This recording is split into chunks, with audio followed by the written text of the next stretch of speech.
Hello everybody. Secret tunnel. Secret tunnel. Yep, I watched Avatar The Last Airbender Season 2 for the very first time, and today I'm going to talk about it. Roll the intro.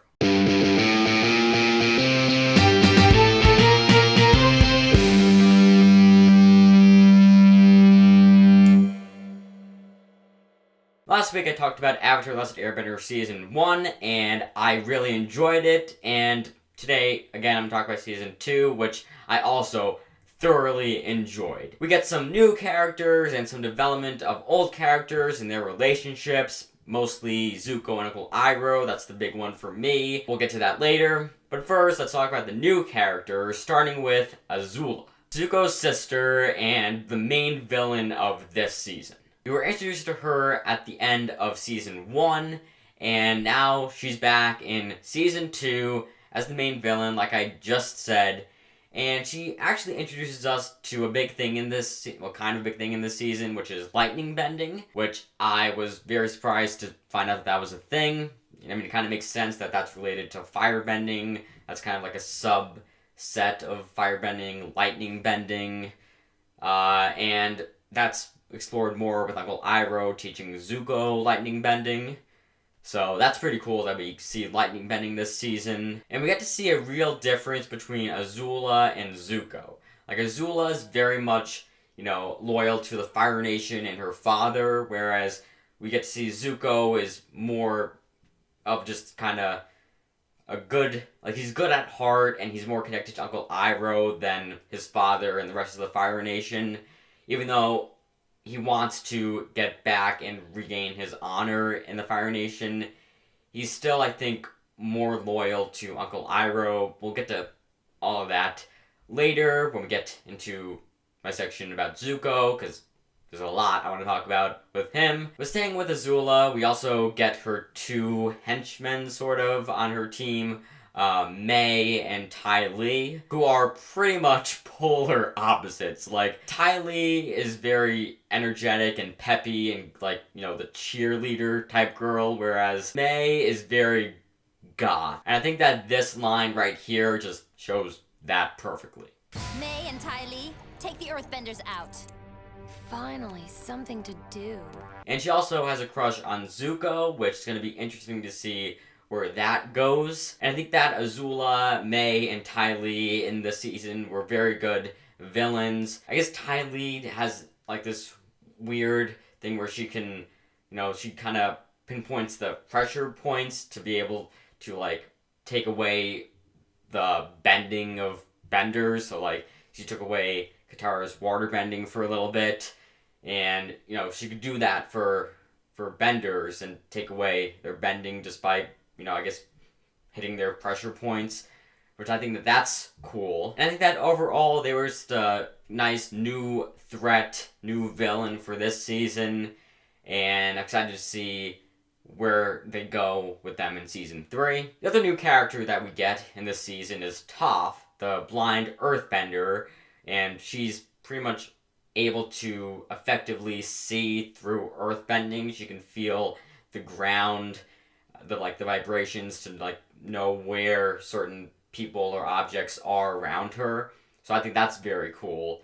And I like how they set her up, because they originally are trying to get King Boomy to teach Aang earthbending, because that was his goal this season, was to learn earthbending.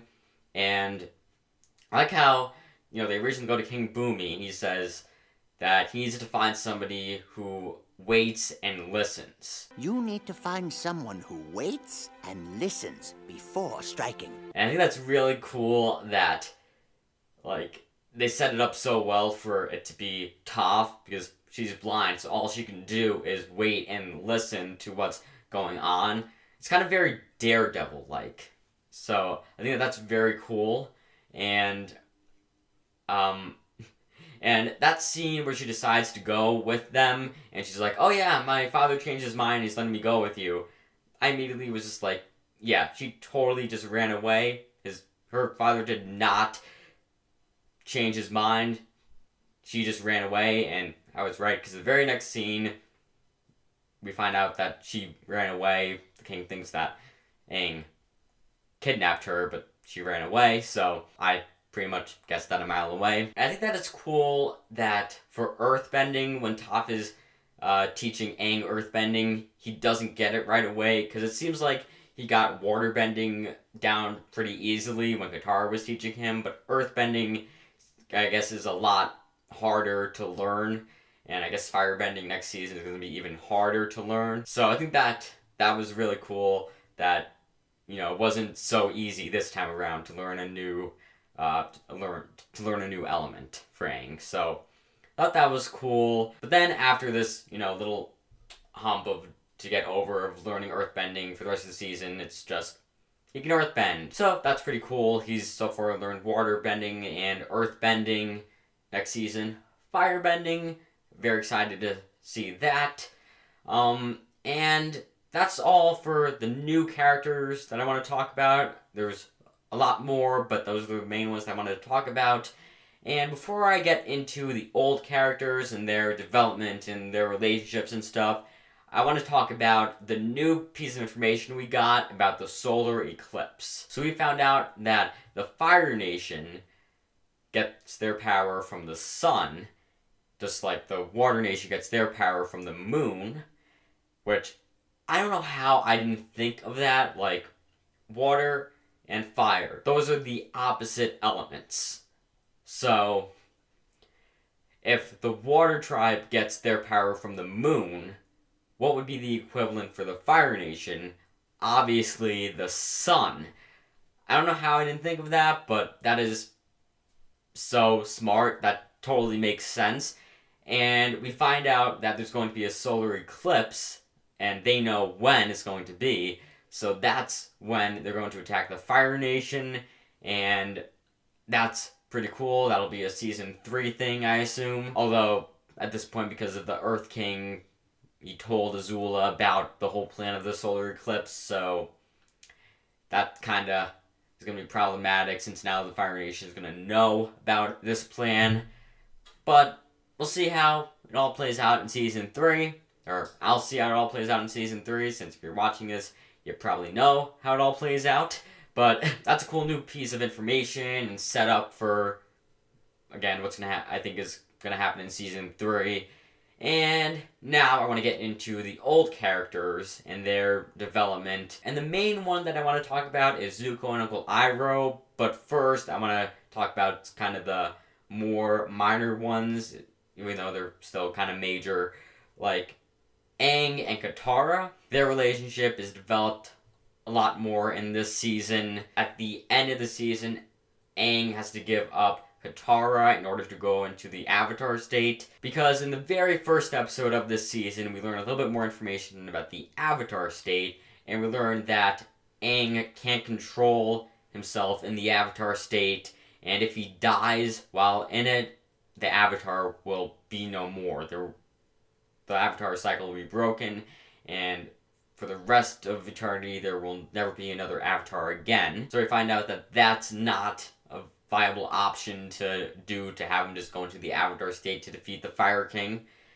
But then, at the end of the season, we find out that there is a way to control the Avatar state, and the Guru teaches him how to do this by opening up the chakras. However, Aang can't bring himself to open up the final chakra, because it means that he must let go of Katara. However, he does eventually do this. He lets go of Katara, goes to the Avatar state, but then gets struck by lightning from Azula. So he falls badly injured and is eventually healed by Katara. Now, I'm very interested to see where they go with this, because I think this could mean that he may no longer be able to go into the Avatar state since he was struck while in it.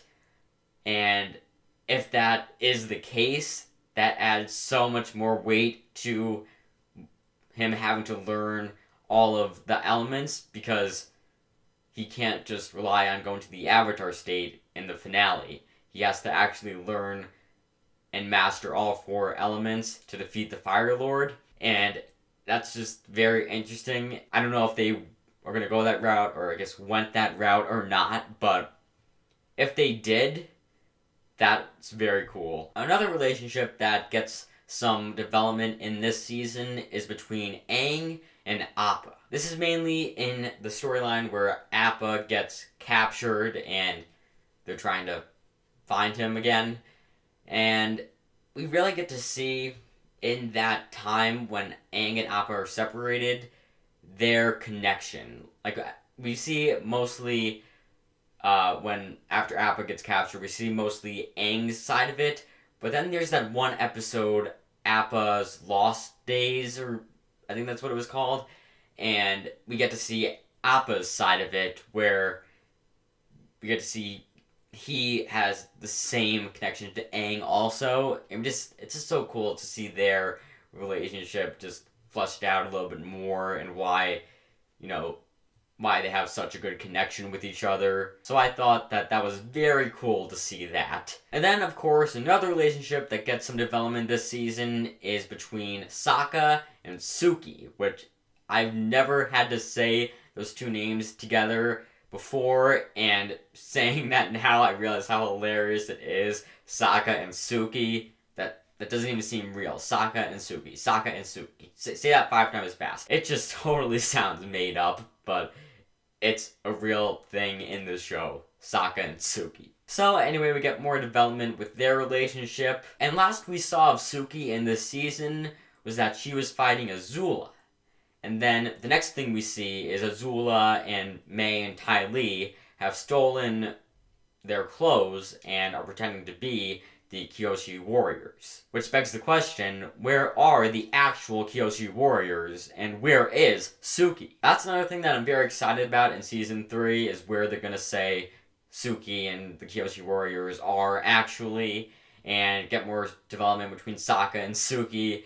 Still sounds so hilarious. But finally, the big one this season is the relationship between Uncle Iroh and Zuko. I have to say, the episode titled Zuko Alone in this season may very well be my favorite episode of this season, and quite possibly the whole series as a whole. That was redundant. But this episode really does a good job at showing that this character of Zuko, who's kind of been the villain, sort of, maybe just more of an antagonistic character, going after the main character Aang and Katara and Sokka, actually does have a good side to him. Like, we kind of suspected that from, everything that we've seen before it, but this really shows that completely, that he does have a good side to him, and I think that's really cool that they do that. But it also shows this kind of sad truth that he is Fire Nation. And this is a world where Fire Nation are the bad guys, and they're people to be feared, and they're people who people fear. And it's just sad because we get to see, once he reveals that he is Fire Nation, the kid is scared of him, and the mother is scared of him. The whole town's scared of him because they realize he's Fire Nation. And Fire Nation, they're bad. They're the bad guys. They're evil. They're people to be feared. And that's just kind of sad that he was nice to this family, but once they find out that he's Fire Nation, they're afraid of him now. Because he's different than everybody else in the Fire Nation. He and Uncle Iroh are both different than the whole rest of the Fire Nation. They're, actually good people. But, like I said, the world that they're in is a world that fears Fire Nation, is a world where everybody believes that the Fire Nation are the bad guys, which they are.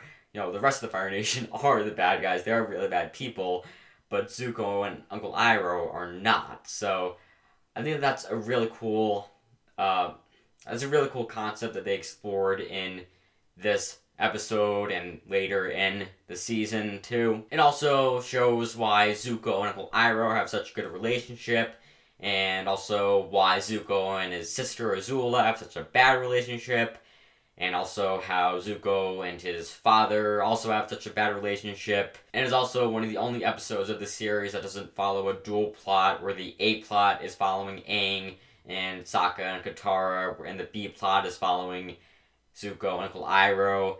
This one is just one plot following Zuko. And overall, this episode just has a lot going on in it. It is very deep stuff that it explores, and it's amazing. It's one of my favorite of the series.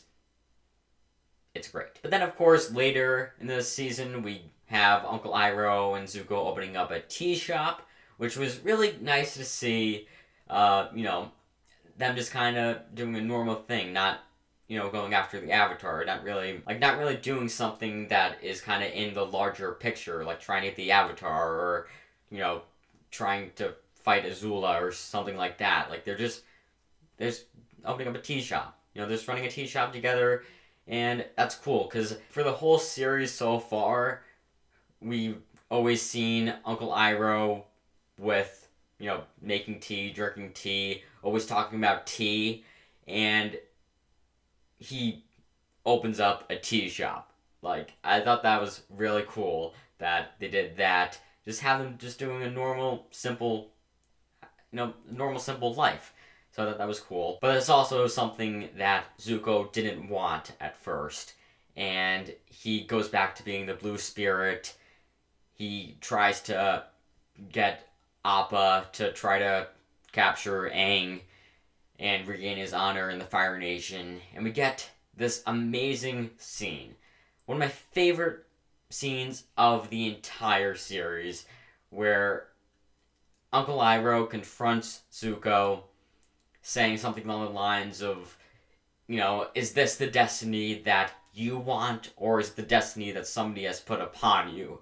And, oh man, that is such a great line. That is such, a good message in a kid's show. That's really what makes a good kid's show, is because if it can, have, animation or jokes or humor or stuff like that, kind of appeal to kids and adults too, but, something that, will draw kids to it. But then if it also has these messages that they give kids at a young age, that's really cool. That's, I've said this about Pixar a lot. They do that very well. Like, that's just what makes a really good kids show or movie, is when it can have, these elements that appeal to kids, that'll bring kids to it. And then it is kind of, wrapping kind of the inner meaning, an inner, life lesson of, don't follow a destiny that you don't want. You shouldn't be going after something unless it's what you want for yourself. You should be going after the life that you want, not the life that somebody else puts upon you, not what everybody else expects of you. All that matters is what you want out of your life. And I think that's such a powerful message to be giving kids. I guess my generation was the one watching it. And it's just so great when a kid's show or a movie can do that. And so, Zuko changes. He gives up this life of trying to get the Avatar, trying to regain his honor in the Fire Nation, because he realizes it's not really what he wants, and he just decides, I'm just going to live my life with Uncle Iroh running this tea shop. And that was really nice to see. Like I've said before, it was nice to see, him not doing this larger thing of trying to capture the Avatar, trying to regain his honor, just doing a simple thing. Simple life, running a tea shop with his uncle.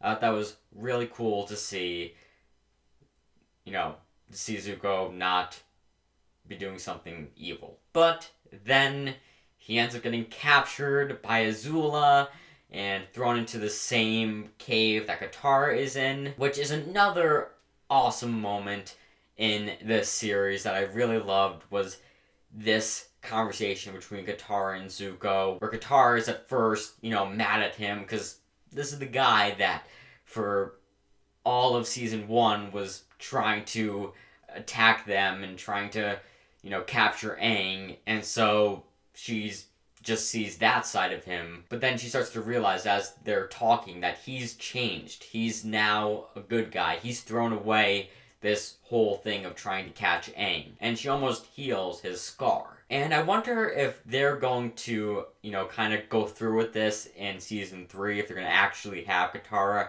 heal Zuko's scar.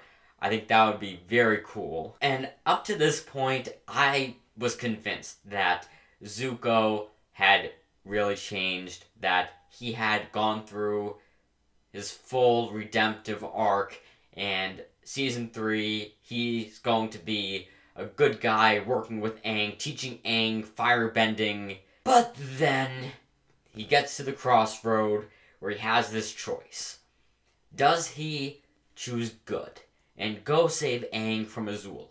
Or do you choose bad and help Azula capture Aang and regain your honor in the Fire Nation? And then we cut to Aang and Katara fighting Azula, and then we see a fire blast. Zuko is here. I'm like, yes, he chose good. He's going to help Aang. He's gonna beat Azula. And then you realize he's aiming at Aang. And he chose bad. He chose evil. He's back on this track of trying to capture Aang, trying to regain his honor in the Fire Nation. I'm pissed about that. I really am. I'm very pissed about that. I thought Zuko had gotten this redemptive arc, and nope, he went back to evil. You have to wait. It'll happen in Season 3. He'll get his redemptive arc fully. But man, I was so hoping that this would be that moment where he really just turned good. But nope. But nope. He chose bad. He chose evil. I'm really mad about that. As you can tell, probably. And to be honest, I am very pissed off about a lot of the season finale. I mean, don't get me wrong, I enjoyed it, but man, there's just so much in it that I was just like, why? Why did that have to happen? Like, obviously, I just talked about the Zuko thing.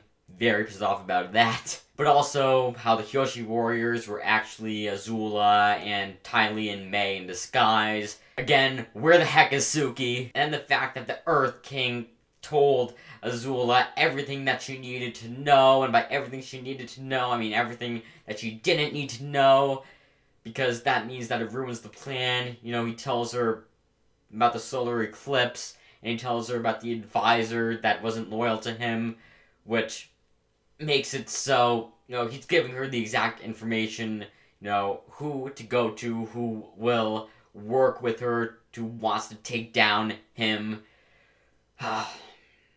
So annoying. So much that happened in here. Aang gets struck by Azula when he's in the Avatar state. Like, just, why? And then, of course, going back to the Zuko thing, he turns on Uncle Iroh. Now Uncle Iroh is captured by Zuko and Azula and the Fire Nation now. But anyway, I, again, still enjoyed the season finale and the entire season. I just wish that a lot of things that happened didn't happen in it. But we'll have to see what happens in Season 3. I'm very excited for it. But anyway, that's all I have to say about Season 2 of Avatar The Last Airbender. Next week, I'll talk about Season 3. And also, please comment below your thoughts on this video. And remember to like, subscribe, check out some of my other videos. And with that said, that's a wrap.